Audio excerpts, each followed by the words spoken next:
ನಮಸ್ಕಾರ ಸ್ನೇಹಿತರೆ, ನಾನು ನಿಮ್ಮ ಶೀಲಾ ನಾಗೇಶ್ ಮಾತಾಡ್ತಾ ಇರೋದು. ಆಫ್ಟರ್ ಲಾಂಗ್ ಟೈಮ್ ಒಂದು ಬೆಸ್ಟ್ ವಿಡಿಯೋನ ಮಾಡ್ತಾಯಿದ್ದೀನಿ. ಏನಪ್ಪ ಅಂತ ಅಂದರೆ, ನಾವಿವಾಗ ಅಗ್ರಿಕಲ್ಚರ್ಗೆ ಎಸ್ಪೆಷಲಿ ಒಂದು ಸಾವಯವ ಗೊಬ್ಬರವನ್ನು ಬಳಸಿ ಬಂದಂತಹ ಒಂದು ರಿಸಲ್ಟ್ ವಿಡಿಯೋನ ನಾನಿವತ್ತು ಮಾಡಲಿಕ್ಕೆ ಹೋಗ್ತಾಯಿದ್ದೀನಿ. ನಮ್ಮ ಸ್ನೇಹಿತರಾದಂತಹ ಚೇತನ್ ಸರ್ ಅಂತ ಹೇಳಿ ಅವರ ಹೊಲದಲ್ಲಿ ಕಬ್ಬನ್ನು ಹಾಕಿದ್ದಾರೆ. ಆ ಕಬ್ಬಿಗೆ ನಮ್ಮ victory kids solutions private limited ಸಾವಯವ ಗೊಬ್ಬರವನ್ನು ಬಳಸಿದ್ದಾರೆ. ಆ ಗೊಬ್ಬರ ಬಳಸಿದ ನಂತರ ಕಬ್ಬು ಹೇಗೆ ಬಂದಿದೆ ಅನ್ನೋದನ್ನು ಜಸ್ಟ್ ಒಂದು ವಿಡಿಯೋ ಮಾಡ್ತಾಯಿದ್ದೀನಿ, ನೋಡ್ಬೋದು ಸ್ನೇಹಿತರೆ. ಸರ್ ನಮಸ್ಕಾರ. ಸರ್ ನಮಸ್ಕಾರ ಸರ್, ತಮ್ಮ ಹೆಸರು? ಚೇತನ್ ಮಾರುತಿ ನಿರ್ಲಿ ಅಂತ ನಮ್ಮ. ಎಸ್ ಸರ್, ಯಾವ ಊರು ಸರ್ ಇದು? ನಮ್ಮ ದೇವ್ರ ಹುಬ್ಬಳ್ಳಿ. ಧಾರವಾಡ ತಾಲೂಕು ಧಾರವಾಡ ಜಿಲ್ಲಾ, ಹಾಂ, ದೇವ್ರ ಹುಬ್ಬಳ್ಳಿ ಅಂತ. Okay sir. ಸೊ ಇವತ್ತು ನಾವು ನಿಮಗೆ ನಮ್ಮ ವಿಕ್ಟರಿ ಕಿಡ್ಸ್ ಸೊಲ್ಯೂಷನ್ಸ್ ಪ್ರೈವೇಟ್ ಲಿಮಿಟೆಡ್ದು ಆರ್ಗ್ಯಾನಿಕ್ ಫರ್ಟಿಲೈಸರ್ಸ್ನ ಕೊಟ್ಟಿದ್ದೀವಿ ಸರ್ ನಾವು. ಹೌದಾ? ಈ ಆರ್ಗ್ಯಾನಿಕ್ ಗೊಬ್ಬರಗಳನ್ನು ನೀವು ಯೂಸ್ ಮಾಡಿದ್ದೀರಾ ಕಬ್ಬಿಗೆ. ಸೊ ಏನೆಲ್ಲ ರಿಸಲ್ಟ್ ಬಂದಿದೆ ಅಂತ ಹೇಳಿ ನಮ್ಮ ವೀಕ್ಷಕರಿಗೆ ಹೇಳ್ತೀರಾ ಸರ್? ಹೇಳ್ತೀನಿ ಮೇಡಮ್ ನಾನು. Yes sir. ಆ್ಯಕ್ಚುಲಿ ಮೊದಲು ಯೂರಿಯಾ ಸಿಕ್ಕಾಪಟ್ಟೆ ಯೂಸ್ ಮಾಡ್ತಿದ್ರಿ ಮೇಡಮ್.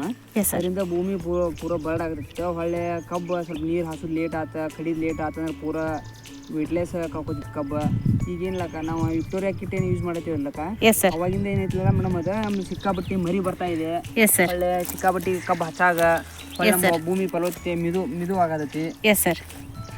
ಮಿದು ಆಗತೈತಿ. ಹೊಳ್ಳೆ ಕಬ್ಬು ನಮ್ಗೆ ಒಟ್ಟು ಆ ಯೂರಿಯಾ ಯೂಸ್ ಮಾಡೋ ಬಿಟ್ಟಾಗಿಂದ ಇದನ್ನ ಆರ್ಗ್ಯಾನಿಕ್ ಏನು ವಿಕ್ಟೋರಿಯಾ ಕಿಟ್ ಯೂಸ್ ಮಾಡತ್ತೀವಲ್ಲ, ಸಿಕ್ಕಾಪಟ್ಟಿ ಮರಿ ಬರತ್ತಿ. ನಮ್ಮ ಕಬ್ಬು ಪೂರ ಕರ್ಗ ಕಳ ಸ್ವಲ್ಪ ಹಚ್ಚ ಹಸಿರಾಗಿ ಕಾಣತೈತಿ ಮೇಡಮ್. ಒಂದು ನಾವು ಕಬ್ಬು ಹಾಕೋದು ತಿಳುವಳಿ ಹಾಕಿದ್ದೀವಿ. ಈಗ ಸಿಕ್ಕಾಪಟ್ಟಿ 1, 2, 3, 4, 5 ಒಂದು ಬೀಜ ಹಾಕಿದಲ್ಲಿ 8 ಮರಿ ಬಿಡತಕ್ಕ. ಓಕೆ, ಮರಿಗಳ ಸಂಖ್ಯೆ ಜಾಸ್ತಿ ಆಗಿದೆ ಅಂತ ಹೇಳ್ತಾ ಇದ್ದೀರಾ? ಜಾಸ್ತಿ ಆಗೈತಕ್ಕ. Okay okay, yes sir.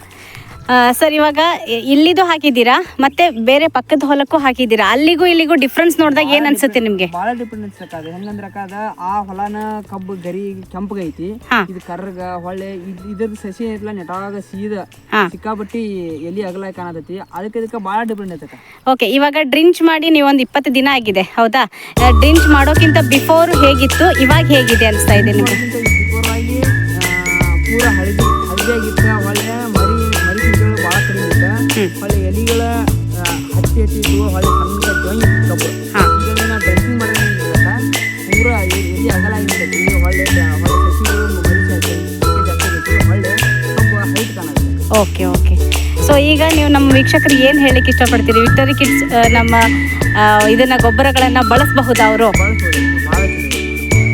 Okay, ಹಾಗಿದ್ರೆ ಇನ್ನು ಮಿಕ್ಕಿದವ್ರಿಗೆಲ್ಲ ರಾಸಾಯನಿಕ ಗೊಬ್ಬರವನ್ನು ಬಿಟ್ಟು ಆರ್ಗ್ಯಾನಿಕ್ ಗೊಬ್ಬರವನ್ನು ಅಂದರೆ ಸಾವಯವ ಕೃಷಿ ಕಡೆ ಎಲ್ಲರೂ ಪಯಣ ಮಾಡಲಿ ಅಂತ ಹೇಳಕ್ಕೆ ಇಷ್ಟಪಡ್ತೀರಾ?